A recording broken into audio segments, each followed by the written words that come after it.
Bonjour Thierry, ça va bien? Bah oui, ça va bien et toi? Très bien, je suis content de t'avoir dans le podcast, c'est dans Serial Entrepreneur. Donc déjà bienvenue sur Serial, Oui. donc le podcast des entrepreneurs. Aujourd'hui on se retrouve dans une série de podcasts en partenariat avec l'événement Plug and Start et la Technopole de l'Aube. Plug and Start, on aura l'occasion d'en parler dans cet épisode et d'avoir ton retour d'expérience sur une édition auquel tu as participé. C'est l'un des meilleurs programmes de création d'entreprises innovantes avec plus de 400 entrepreneurs accompagnés. Et c'est 72 heures pour tester et challenger son projet innovant. Et puis cette année, c'est une édition spéciale puisque Plug and Start fête ses 20 ans. Et donc, on va avoir pas mal de questions par rapport à ça pour commencer. Donc toi, tu as participé à Plug and Start en 2019. Oui, tout à fait. Pourquoi tu as participé à Plug and Start ? Au fait, au départ, je connaissais pas Plug and Start, je connaissais pas le programme. C'est au travers de la discussion d'un ami qui est déjà sur place qui m'a dit tiens, tu peux regarder à 3, il y a quelque chose qui se fait intéressant, quelque chose d'intéressant. Donc du coup, j'ai soumis mon projet. Même à l'époque, j'étais encore salarié, j'étais pas encore sorti, j'avais pas encore pris la décision de franchir justement le pas. Et grâce à Plug and Start, justement, ça m'a permis effectivement d'avancer sur le projet. On aura l'occasion d'en parler encore un peu plus. Ouais. Carrément. Est-ce que tu peux me décrire Plug and Start ? Plug and Start, Qu'est-ce qui se passe sur ces 3 jours ? Ah ouais, vous êtes secoué dans tous les sens. Ouais, voilà, exactement. Je dis aux entrepreneurs, aux futurs entrepreneurs, parce que l'idée aussi, c'est d'arriver à Plug and Start avec une idée qui n'est pas encore mature en fait. Faut pas attendre que l'idée soit trop mature pour dire tiens, là je vais à Plug and Start. C'est venir déjà quand on a une idée qui tient la route, dire tiens, je vais essayer de sortir de mon garage pour aller confronter cette idée à une population donnée. Une population qui ne me connaît pas, qui n'est pas de ma famille, donc il n'y a pas de pitié, mais c'est quand même bienveillant, mais qui va challenger vraiment cette idée. C'est ça que j'aime bien. Donc vous êtes secoué pendant 2 jours. Secoué dans tous les sens. Votre idée est torturée dans tous les sens, aussi bien avec les gens, des experts de marketing, de web, de finance, de fiscalité, de propriété intellectuelle, justement pour dire tiens, est-ce que je me suis vraiment poser toutes ces questions. Et ça, c'est vraiment important dans la vie d'entrepreneur, même avant, effectivement, qu'on franchisse le pas, pour dire, il faudrait que quand je vais franchir le pas, il faudrait que j'aurai peut-être pas les réponses à toutes ces solutions, mais il faudrait que je les ai en tête.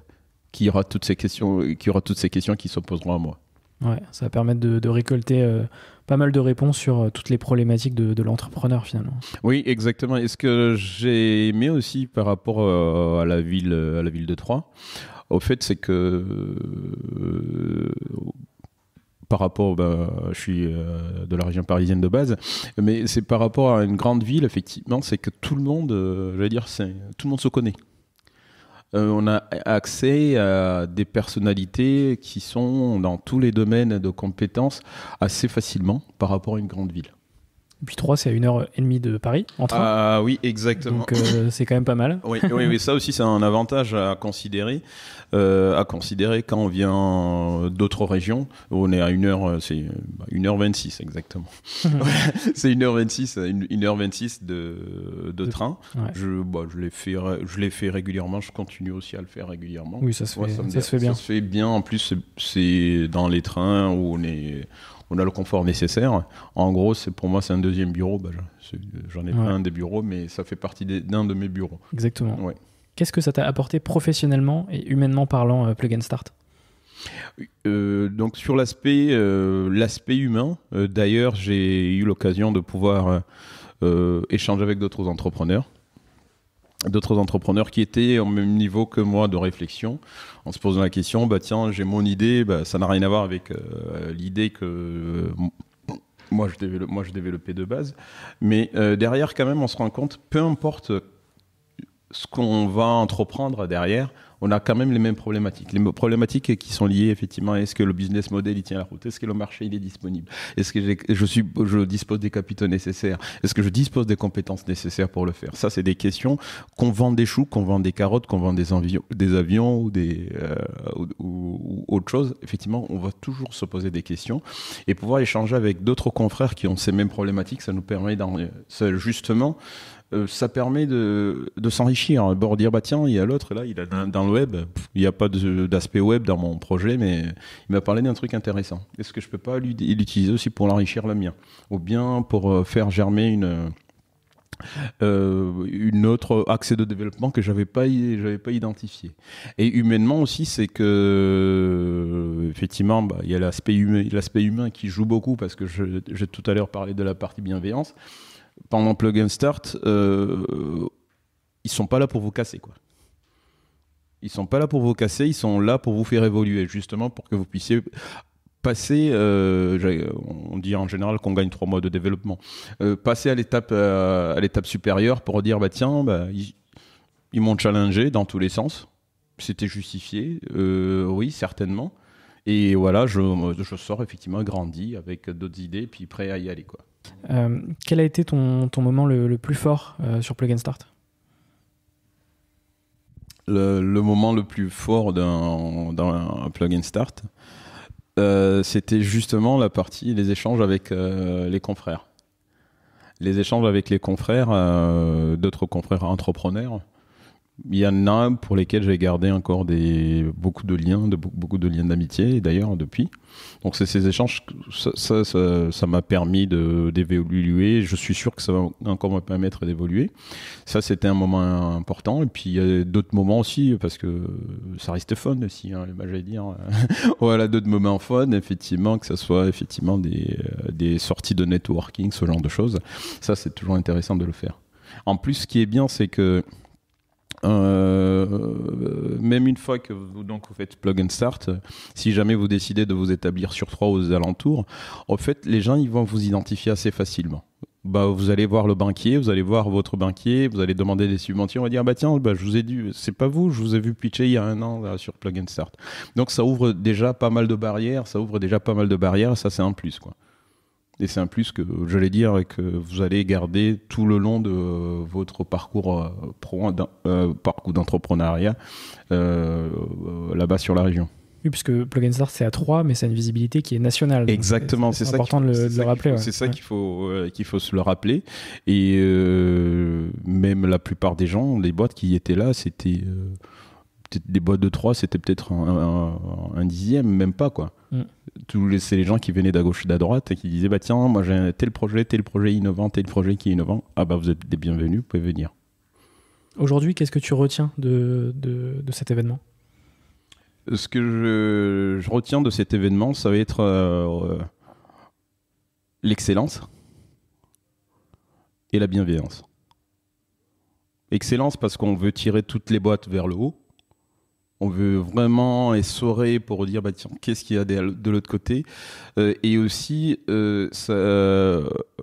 mettre dans la tête des entrepreneurs effectivement pour dire tout n'est pas rose à chaque fois, quoi. Il y a des hauts et des bas, il y a des hauts et des bas, et puis il y a tous ces éléments qu'il va falloir que vous preniez en compte avant de vous lancer.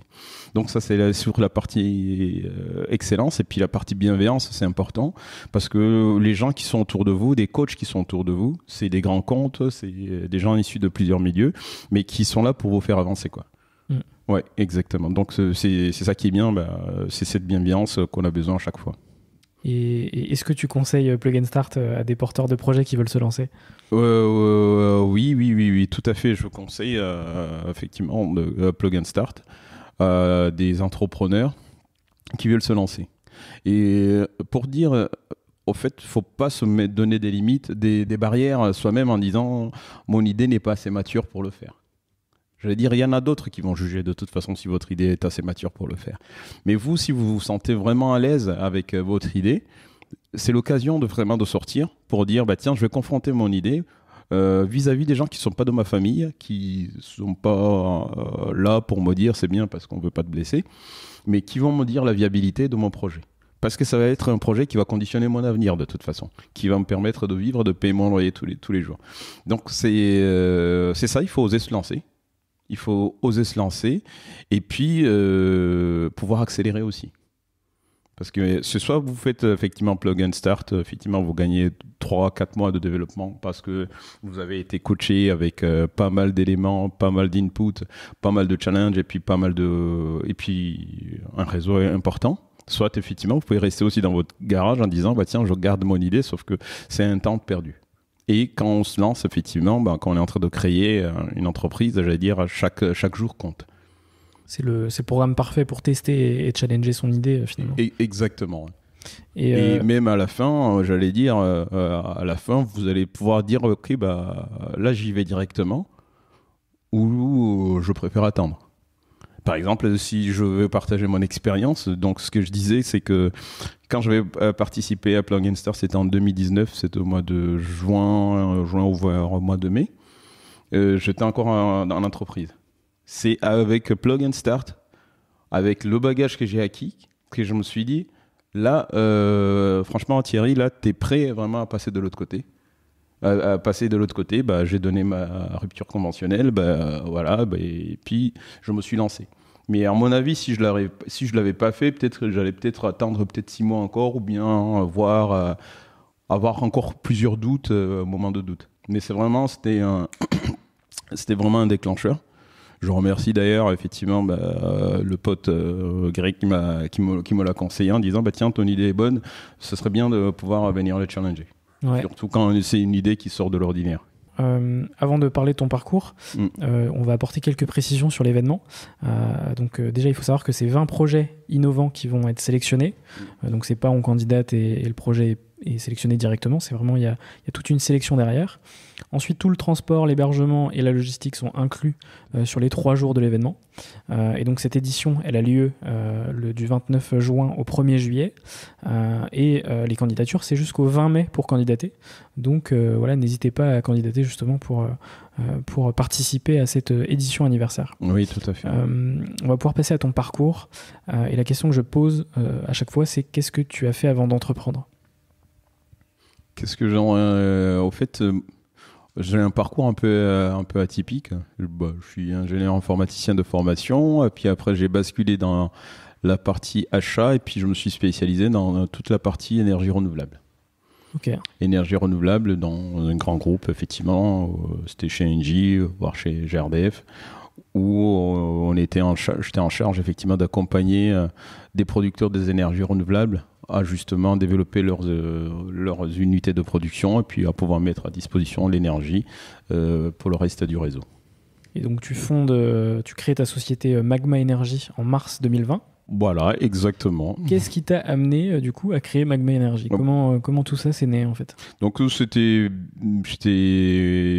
bien en tant qu'effectivement responsable achat. J'avais plutôt un bel avenir, hein, je me le cache pas, au sein d'un grand groupe. Après, je me disais que je voulais faire vraiment quelque chose.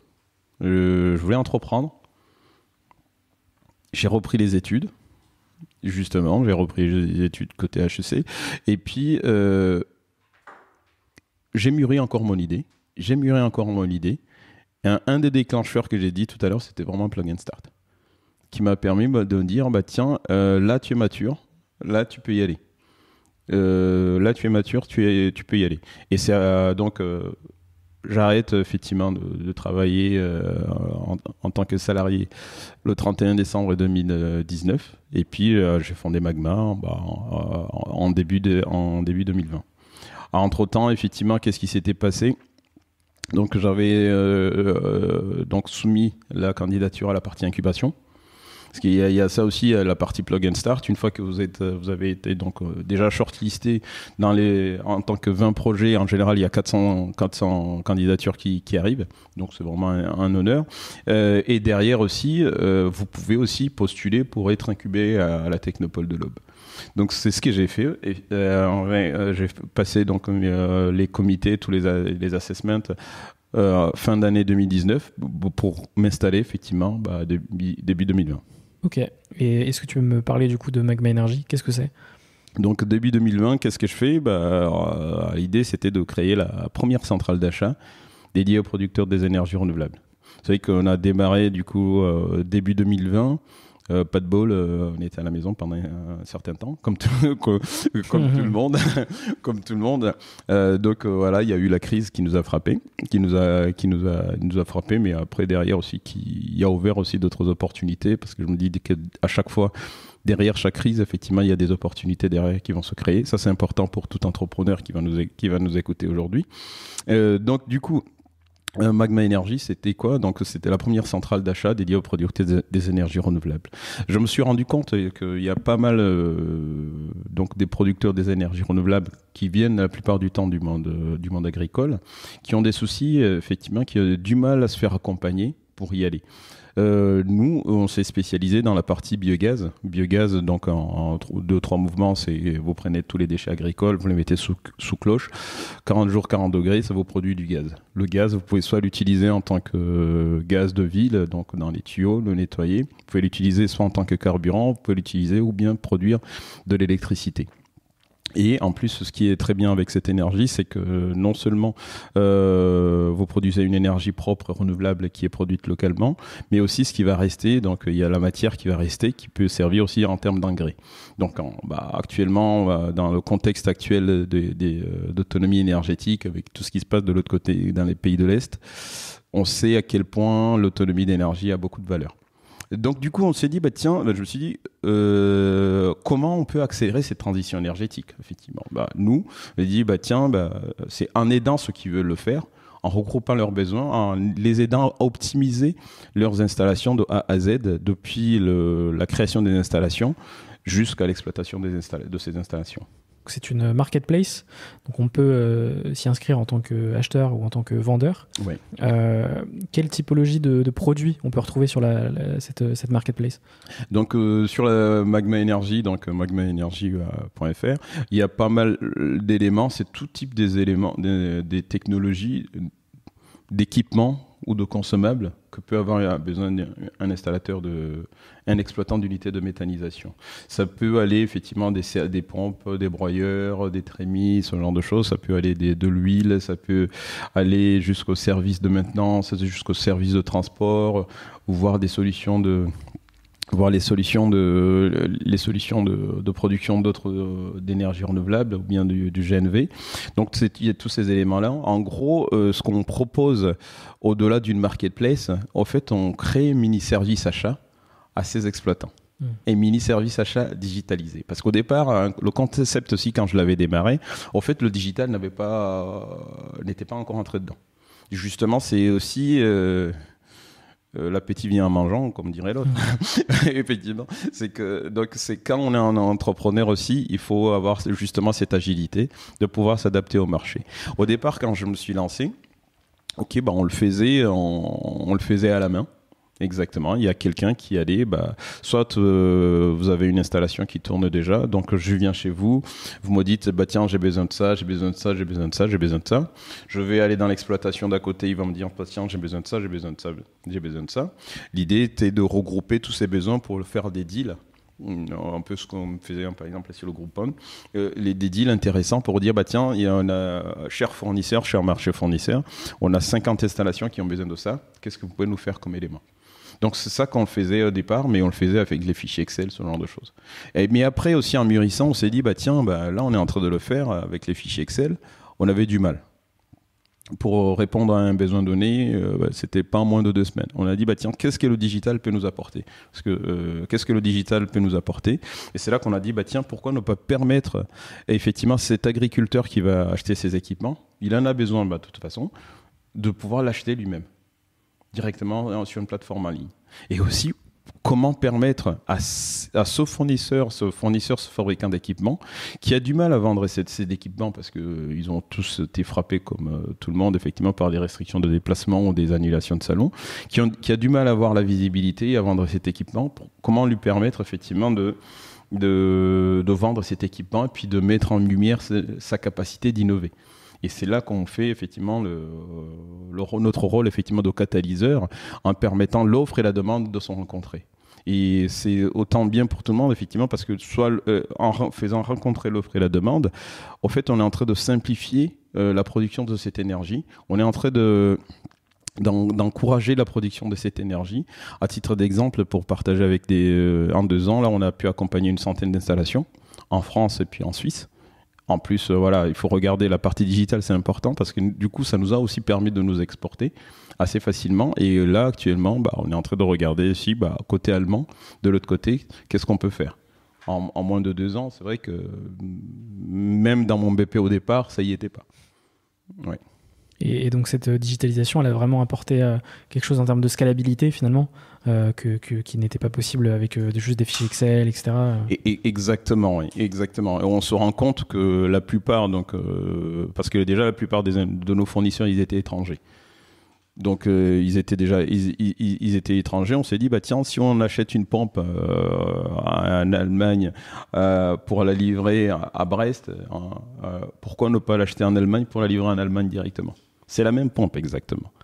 Et puis voilà, on a dit, tiens, on va se caler justement à ce niveau-là. C'est juste la traduction à faire de l'installation, la traduction de la marketplace à réaliser. Et là, donc la marketplace est en train d'être traduite en anglais, elle est en train d'être traduite en allemand, et puis bientôt, elle sera aussi traduite en Italie. Là, ça nous permet effectivement d'adresser tout le marché européen en un coup, et voir, et puis commencer à se poser la question sur d'autres marchés ailleurs sur la planète. Sachant aussi que là, tout à l'heure, j'ai beaucoup parlé de la partie méthanisation biogaz, mais l'idée aussi, c'est de devenir un acteur de référence sur le marché des énergies renouvelables. Par exemple, là, il y a l'hydrogène qui va certainement venir. Là, on parle bien d'hydrogène à chaque fois, mais si je vous demande où est-ce que vous pouvez m'acheter un équipement d'hydrogène, vous allez me dire, j'en sais rien. Voilà, vous allez me dire, j'en sais rien. Justement, c'est qu'il y a effectivement ce point de rencontre entre l'offre et la demande qui existe sur le marché d'hydrogène, mais sur d'autres marchés aussi des énergies renouvelables qui sont en train de sortir.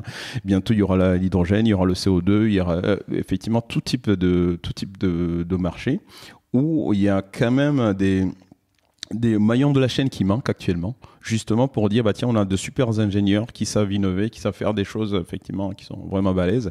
De l'autre côté, on a la demande, mais des fois on a du mal, ces deux mondes, ils ont du mal à se croiser. Et nous, en tant que Magma Energy, c'est justement pouvoir faire que ces deux mondes puissent se parler. Ok. Et outre l'aspect plateforme et digital, vous gérez aussi l'aspect logistique, j'imagine ? Oui. Et est-ce que tu peux m'en parler un peu plus de cet aspect logistique ? Il y a la partie, donc, l'aspect logistique qu'on est en train de voir, qui est hyper important. Et cette partie logistique, effectivement, là aussi, l'autre contrainte aussi qu'on a aussi, c'est aussi les coûts des matières. Les coûts des matières et les disponibilités des matières. C'est vrai que là, on a surtout qu'il y a pas mal de composants qui contiennent des puces électroniques. Forcément, ça ne cesse d'augmenter. Voilà, ça ne cesse d'augmenter. Il y a le cuivre qui augmente, il y a l'inox qui augmente. Il y a le transport, il y a des éléments qui viennent de Chine, effectivement, avec les coûts des conteneurs qui font qu'exploser. Et nous, on est là au milieu, effectivement, en train de gérer pour justement essayer d'atténuer ces impacts. Justement, en essayant de regrouper le maximum de besoins pour qu'effectivement, quand on commande un conteneur, effectivement, on puisse en commander plusieurs pour essayer de mutualiser les prix d'envoi, et aussi quand on livre plusieurs sites à la fois, essayer d'organiser des tournées, des rondes pour essayer d'optimiser cette partie logistique. Là, on est en train de réfléchir à d'autres solutions aussi de livraison, soit des plateformes de stockage pour avoir des produits de première urgence, parce qu'on sait qu'il y a 5 unités qui sont côte à côte pour dire tiens, vous avez votre mini plateforme avec telle pièce. L'avantage, c'est que quand ils commandent chez nous, c'est que nous, on a toute l'historique, toute la data pour dire quand est-ce qu'ils ont commandé, qu'est-ce qu'ils commandent d'un particulier, ce qui nous permet derrière de pouvoir, même l'idée c'est de pouvoir anticiper leurs besoins. Avant même qu'ils sachent que la pompe va tomber en panne, nous la précommander déjà en Allemagne pour qu'elle soit déjà là. Donc ça, c'est la partie data qui va nous permettre d'y arriver, d'anticiper ses besoins, voir des commandes régulières, des offres d'abonnement justement pour dire tiens, si vous commandez 1000 litres d'huile tous les ans, il n'y a même pas à recommander, juste nous on vous livre directement, vous n'avez juste qu'à dire stop, nous on arrête. Donc c'est ces éléments-là qui vont nous permettre d'apporter plus de valeur aussi aux clients qui vont nous suivre à chaque fois. Ok. Est-ce que tu peux me résumer un peu les grandes étapes de Magma Energy? Il y a eu Plug and Start, la création de la société, la digitalisation. Est-ce que tu peux me parler un peu de cette avancée depuis 2019 et les prémices du projet? Oui, exactement. Donc depuis 2019, il y a eu... Même avant, en fait, j'avais fait ma thèse, je l'avais fait sur Magma Energy. Ah, ok, c'était depuis 2010. Ouais, 2017-2018. C'est là que j'avais commencé à dessiner les premières lignes en disant tiens, ça serait bien de faire ça, de faire ces éléments-là pour dire tiens, quelle est ma compétence, mon expertise. Effectivement, c'était ce côté achat, côté énergie renouvelable, côté accompagnement des gens, accompagner des gens. Je disais tiens, comment je peux faire, comment je peux me placer, quel est l'endroit de la chaîne de valeur effectivement qui paraît pertinent pour moi. Donc ça, c'est un travail qui avait été commencé 2017, 2018, 2019. J'en ai fait une thèse une fois défendue. Après, derrière, il y a eu Plug and Start.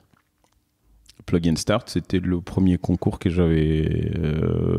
auquel j'ai participé en tant que porteur de projet, parce que là, j'étais vraiment porteur de projet, je n'étais pas encore entrepreneur.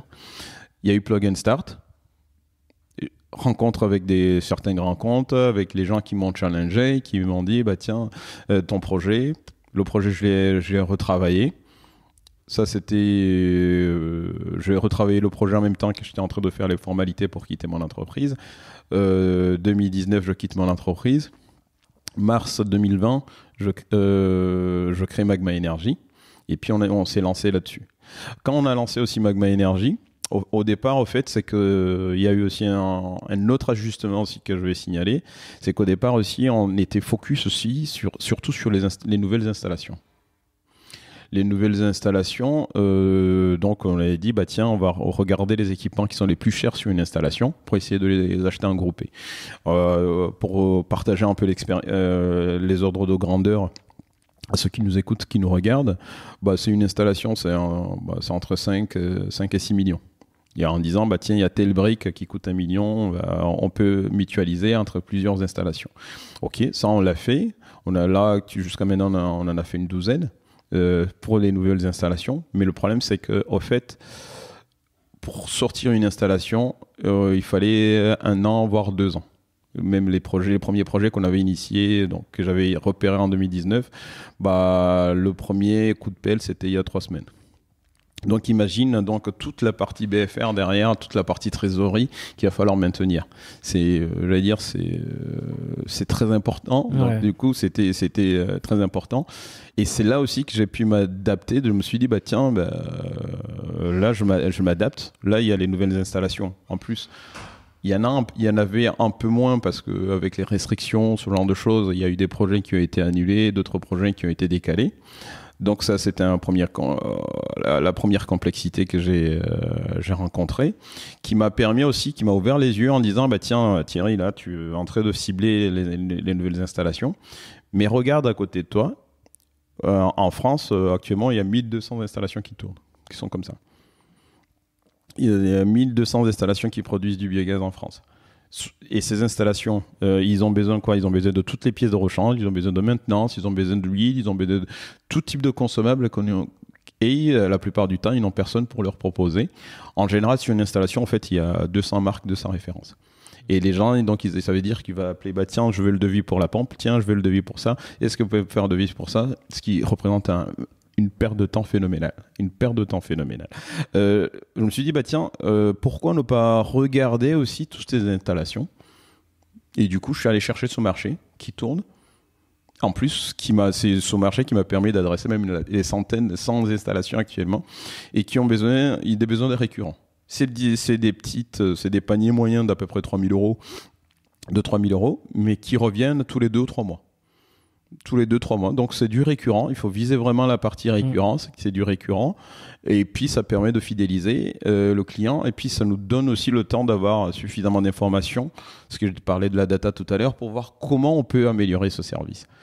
comment on peut améliorer le service qu'on apporte à ce client. Donc ça, c'est pas mal, c'est plutôt bien, ça nous permet aussi d'avoir une renommée et aussi d'avoir un accès à l'international assez facilement. Ok, et super, super intéressant, un peu toutes les grandes étapes de ton aventure. Voilà. Pour conclure un peu sur Magma Energy, est-ce que tu peux me donner quelques chiffres sur la société et quels sont les objectifs futurs pour les prochaines semaines, les prochains mois? Donc, quelques chiffres, je précise aussi qu'on a une société à mission, c'est important. Très important. Voilà, on est une société à mission.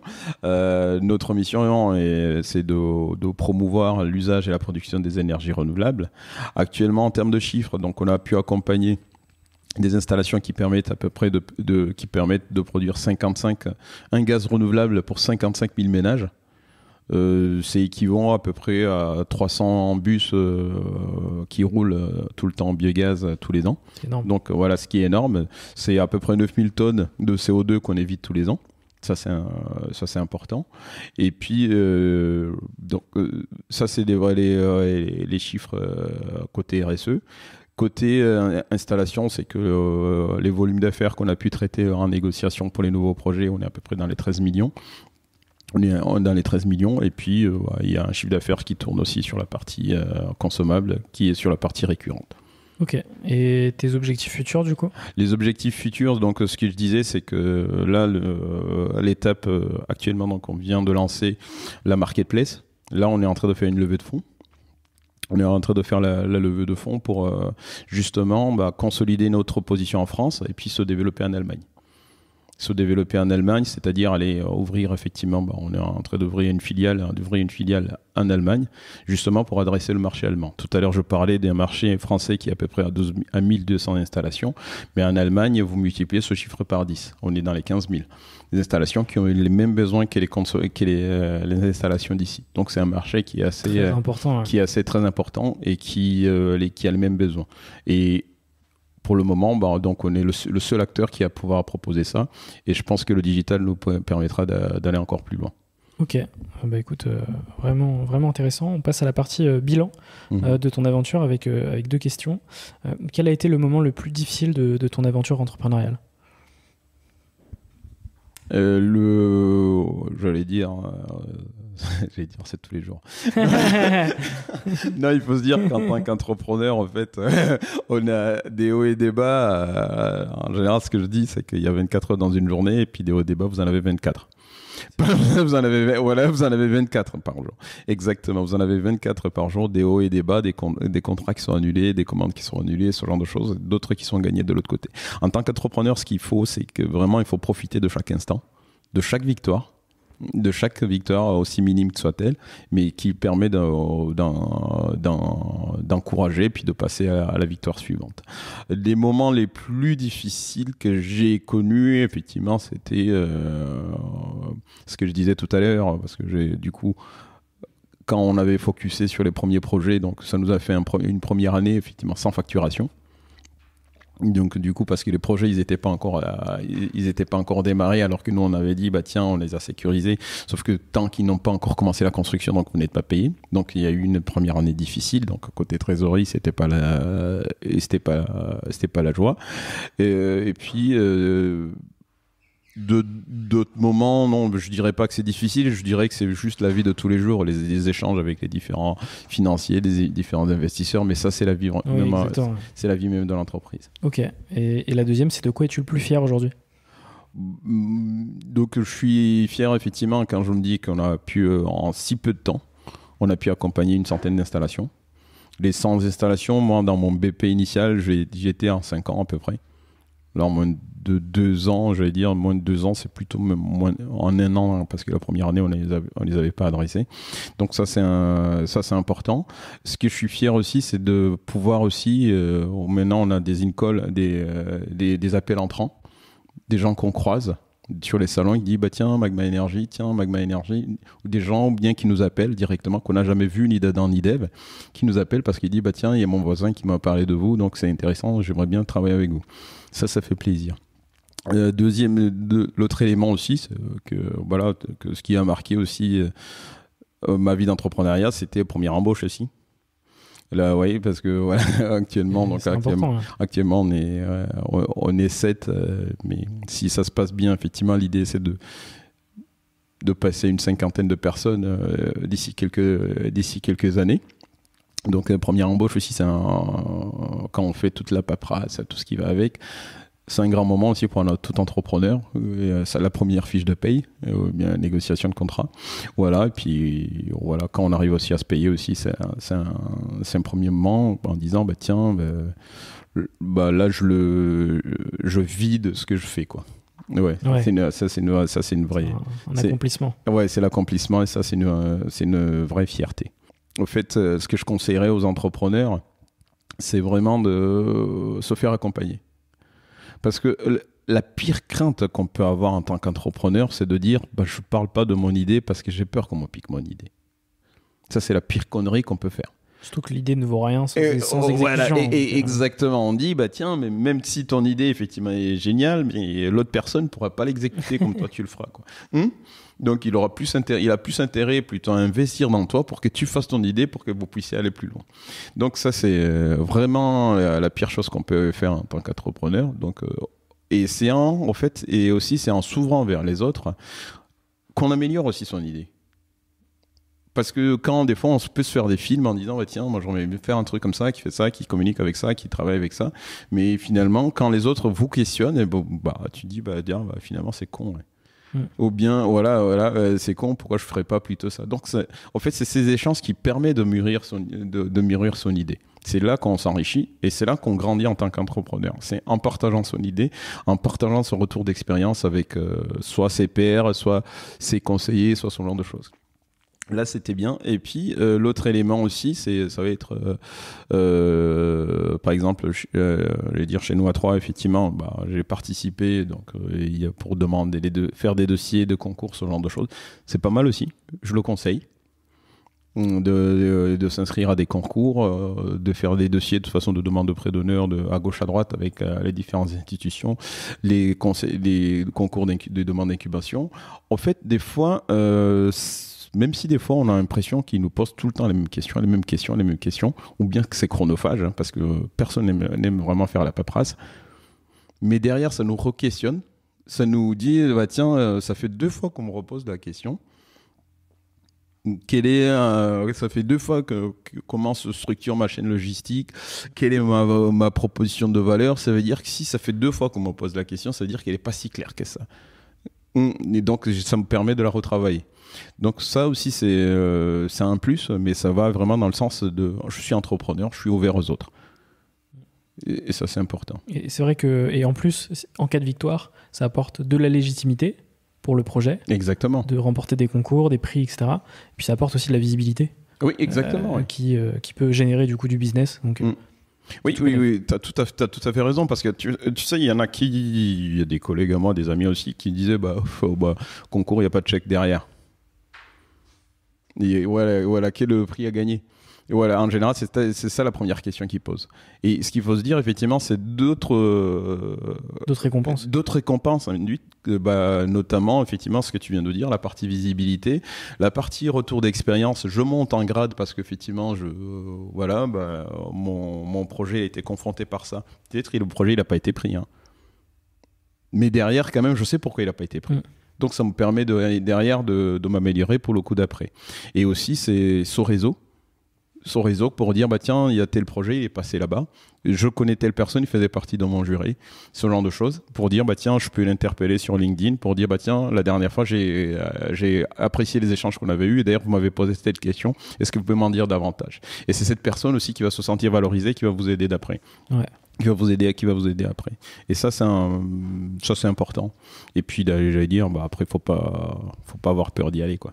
C'est clair. Non, parce que je dis ça parce que en fait la plupart du temps aussi, ce que j'aimerais bien partager avec les entrepreneurs ou bien avec d'autres porteurs de projets, j'avais un projet, mais je suis sûr que ici, même dans la salle, ou bien ceux qui vont nous écouter, combien de soirées on a fait en disant tiens, ça serait intéressant, tiens, ça te dirait pas de faire un truc comme ça, qui fait comme ça, une appli qui fait ça, qui envoie des mails, qui envoie ça, ces notifications. Il dit, bah tiens, on en parle, oui. Puis, sauf que le lendemain matin, on dit, oh, non, c'est trop compliqué, chacun part dans sa voie. Chacun part dans sa voie, il y a le quotidien qui reprend le dessus. En fait, les idées, on en a plein.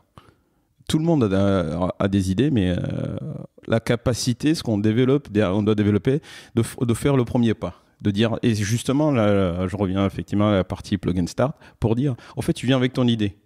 C'est ton idée de soirée, peut-être aboutie à plusieurs niveaux.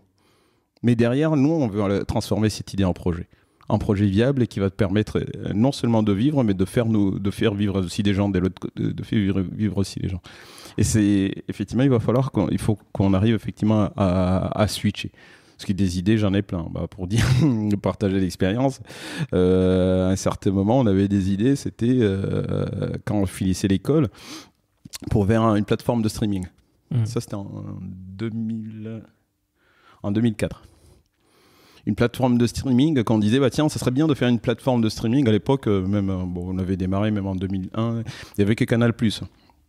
Et même c'était même pas en streaming parce que les réseaux, c'était les réseaux 56 octets. Et cette plateforme de streaming, à un certain moment, on a dit, bah tiens, non, c'est trop compliqué.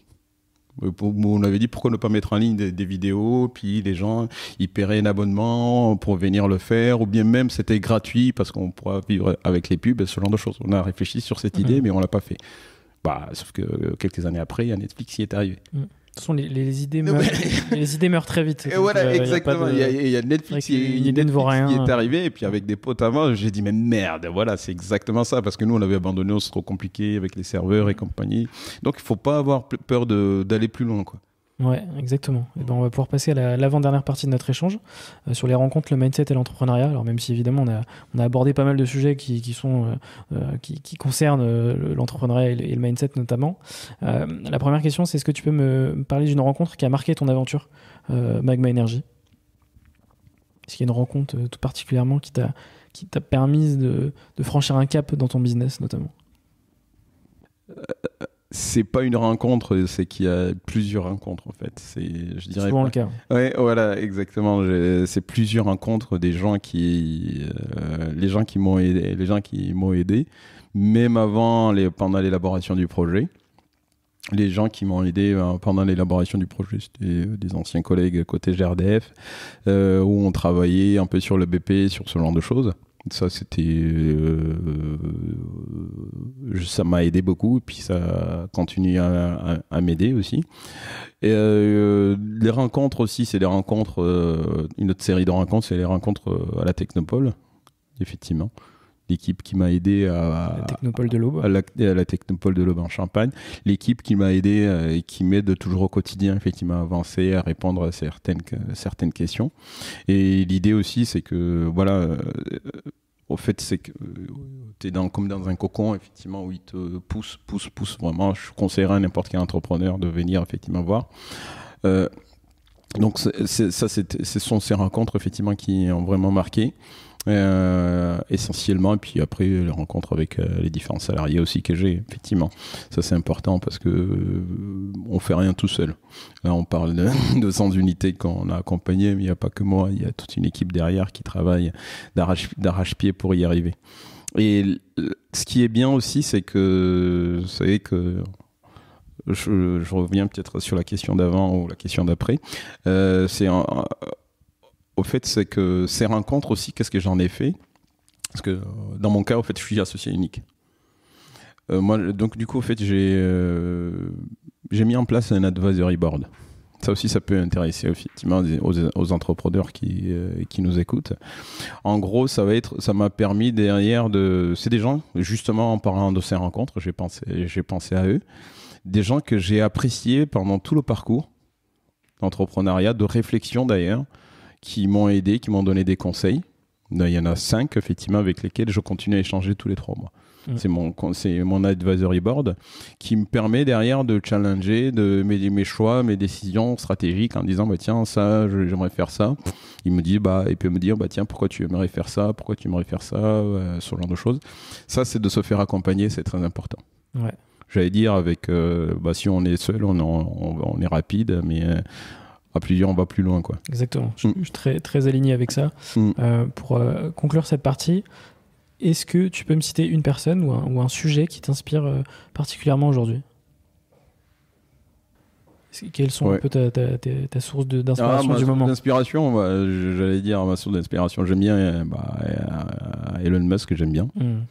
Ouais, exactement, parce que même ce que je dis, c'est que en fait, sky is the limit, hein, c'est la signature. On me dit que les barrières qu'on a, c'est uniquement les barrières qu'on s'impose.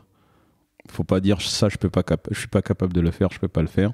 Non, c'est parce que vous dites que vous n'êtes pas capable, mais les autres ils savent bien que vous êtes capable de le faire.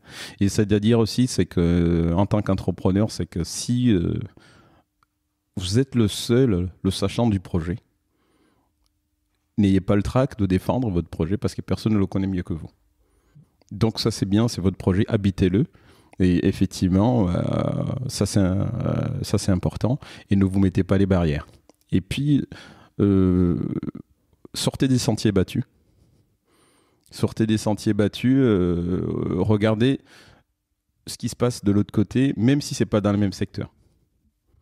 Même si c'est pas dans les mêmes secteurs. J'aime bien discuter avec des gens qui sont dans les secteurs dans l'hôtellerie. J'aime bien discuter avec les gens qui sont dans l'aéronautique. Des éléments qui n'ont peut-être pas à voir grand-chose bien ou bien dans le secteur alimentaire, des éléments qui n'ont rien à voir avec la partie énergie renouvelable que je représente actuellement. Et ces gens-là, sont ces gens-là au fait, qui sont mes sources d'inspiration, quoi, qui m'apportent plusieurs choses. Parce qu'on se dit que, au fait, la plupart des éléments qui existent, ils ont été qu'on peut utiliser, ils ont déjà été inventés actuellement. Mais il faut les trouver où ils sont. Ouais. Et puis effectivement, la diversité des projets fait quand même qu'il y a toujours des problématiques communes et des sujets communs entre entrepreneurs. Et effectivement, même si on a d'un côté une boîte dans le développement durable et une boîte dans l'aéronautique, etc., potentiellement il y aura des problématiques communes. Oui, exactement. Quoi qu'il arrive, vous allez trouver des points de convergence à un certain moment. Donc il faut que vous puissiez en parler, vous puissiez échanger. Donc ça c'est important et c'est vraiment sky is the limit, quoi. Exactement. Allez-y, foncez. On passe à la dernière partie de notre échange avec 3 petites questions. La première, c'est: y a-t-il une question que tu aurais aimé que je te pose mais que je ne t'ai pas posée? Si on n'a pas, c'est pas grave. Mais sur Magma Energy, sur ton parcours potentiellement, est-ce que y a une question que tu aurais aimé que je te pose? Ouais. Est-ce que je suis content? Est-ce que tu es content? Oh oui, je suis très content de faire ce que je suis en train de faire actuellement. Voilà. Super, c'est important. Voilà, exactement. Ouais. C'est vrai, c'est important parce que j'allais dire dans la vie d'entrepreneur aussi, c'est qu'il y a des hauts et des bas. Il y a des vrais moments de solitude. Il faut être solide. Il y a des vrais moments de solitude. Il faut être solide. Derrière, on compte pas ses heures. Il faut savoir ce qu'on est en train de faire. On compte pas 16 heures. Là, on parle des 35 heures, tout ce genre de choses. Vous allez travailler samedi et dimanche. De toute façon, voilà. Il faut que vous soyez prêt à ça. Et puis, il faut que vous soyez vraiment heureux vraiment de faire ce que vous êtes en train de faire, quoi. Ouais. Et bien, en gros, je suis content parce que j'allais dire, quand je fais mon boulot, effectivement, c'est que c'est pas un boulot, quoi. C'est une passion. Voilà, exactement. Je vais dire, celui qui fait la musique, il compte pas ses heures. C'est un peu ça, effectivement. Ouais, c'est important d'être épanoui dans. Oui, exactement. Fait, surtout quand on est entrepreneur. Exactement, parce que de toute façon, si vous n'êtes pas épanoui, vous n'allez pas tenir. Exactement. Ça, c'est sûr. Au moindre coup de barre, c'est mort. Ma deuxième question, c'est: as-tu un entrepreneur à me conseiller pour un futur épisode? Non, pour le moment, non. Sinon, j'allais dire, c'est de chez nous, hein. Effectivement, il y a Acal, Aurélie de chez Acal, qui font des équipements pour atténuer la santé des animaux. Ça, c'est intéressant. Okay. Ah oui, sujet intéressant. Comment s'appelle l'entreprise? Acal. Acal. Ouais, exactement. Oui. C'est une entreprise en plus qui est incubée à la Technopole de l'Aube. Ils sont à côté. Ce qui est intéressant aussi avec d'être incubé, c'est très intéressant. En fait, c'est cette partie d'échange. C'est ces parties d'échange où, justement, il y a des entreprises qui n'ont rien à voir, mais avec lesquelles on est... parce que, par exemple, il y a eux, ils sont dans les animaux, dans les équipements pour les animaux. À côté, il y a des gars qui font les impressions 3D. À côté, il y a des gars qui font des des drones pour les éoliennes. Ça aussi, ça sera intéressant de les voir, effectivement, de supervision. Ça aussi, je trouve que c'est innovant, c'est ce qu'ils sont en train de faire. Et à côté, au fait, c'est cet écosystème qui va te pousser derrière vers le haut. Et c'est avec ces gens que tu vas déjeuner à midi, c'est avec ces gens que tu vas prendre un verre après le boulot, qui n'ont rien à voir, mais qui ont les mêmes problématiques, qui vont dire, bah tiens... Je vais dire même la comptabilité. Tiens, c'est qui ton comptable? Tiens, tu passes un coup de fil à telle personne. Tiens, c'est qui ton banquier? Tiens, tu passes un coup de fil à telle personne. C'est qui te fait les livraisons? Bah tiens, je connais ça. Bah la partie communication qui le fait, la partie community management. Ce sont ces sujets qu'on arrive à partager, à avancer assez facilement. Et ma dernière question, c'est quoi pour toi un entrepreneur? Un entrepreneur, ça va être un visionnaire. C'est un visionnaire en tant qu'entrepreneur. Donc il faut être visionnaire et puis il faut être, le couteau suisse, quoi. Parce que effectivement, d'un côté, il faudra que vous ayez les qualités effectivement en ressources humaines, il faudra que vous ayez les qualités pour gérer vos équipes, que vous ayez des qualités en finance, qu'il y ait des qualités pour gérer vos finances et vos comptabilités, que vous ayez des qualités opérationnelles pour faire ce que vous êtes en train de faire actuellement, et aussi les qualités aussi de pouvoir vous projeter plus tard, et puis la partie innovation. Donc c'est un visionnaire aussi, et puis c'est de savoir bien s'entourer. J'ai identifié toutes ces qualités, effectivement, de dire je connais personne qui a bac+6 dans tous ces domaines, et cette personne n'existe pas encore. Mais effectivement, c'est d'où le besoin de pouvoir s'entourer aussi avec des meilleures personnes qui peuvent vous accompagner, vous tirer vers le haut. Ouais, ça c'est quelque chose qui revient fréquemment, qui est, je pense, une des choses les plus importantes dans l'entrepreneuriat, c'est de bien s'entourer. Ouais. Donc, est-ce que tu veux rajouter quelque chose? Oui, de bien s'entourer, parce que ça concerne le sujet d'avant. Aussi, c'est s'entourer, au fait, c'est que quand on est seul aussi, on passe à côté de quelque chose. Par exemple, actuellement, il y a eu pas mal de PGE, de plans de subvention, des aides qui sont attribuées aux créateurs d'entreprises, des parcours d'intégration, tout ce genre de choses. En fait, si vous restez dans votre coin, vous allez passer à côté de tout ça. En fait, il y a des aides qui sont là pour justement pousser tous les entrepreneurs vers le haut. Justement, il faut aller les chercher, ces aides. Pour aller les chercher, seul dans son garage, c'est un peu compliqué. Il faut vraiment sortir, d'être accompagné, voir des structures qui accompagnent les entrepreneurs. Il y a les CCI partout. Il y a Plug and Start, ça en fait partie. Toutes ces structures qui vont accompagner les entrepreneurs, il faut aller les chercher là où ils sont. Ok, écoute, ce seront les mots de la fin. Avant de conclure notre échange, un petit reminder sur Plug and Start, sur cette 20e édition anniversaire qui a lieu du 29 juin au 1er juillet prochain, et sur laquelle vous pouvez candidater jusqu'au 20 mai pour avoir l'espoir de participer à cet événement et de créer, de propulser son entreprise, son projet, justement à... Sky is the limit. Ouais, sky is the limit, ouais, c'est important. Ouais. Merci beaucoup Thierry, et puis on se retrouve bientôt sur Serial Entrepreneur. Voilà, et tiens, si je vais rajouter quelque chose, dans la partie les gens qui ont marqué le parcours, il faut aussi préciser son entourage familial. Il faut que je le précise aussi aux entrepreneurs, parce qu'au fait, c'est un projet que vous allez entreprendre, que vous allez lancer. En fait, c'est pas que votre projet, quoi. Vous embarquez tout le monde, les gens qui n'ont rien demandé, dans votre projet. Donc, il faut que cet entourage aussi familial soit avec vous, ou bien soit de votre côté, vous arrivez à les convaincre, à les embarquer. Il faut voir aussi ce risque aussi qu'il y a derrière. Effectivement, moi j'ai eu la chance effectivement d'avoir une femme qui comprend bien, qui m'a soutenu, des enfants aussi qui m'ont soutenu. Mais ça c'est important, parce que ça peut d'un moment à l'autre, ça peut avoir un impact sur le projet de l'entrepreneuriat. Ok, très clair. Merci beaucoup Thierry. Voilà. À bientôt. À bientôt. Merci beaucoup pour l'invitation.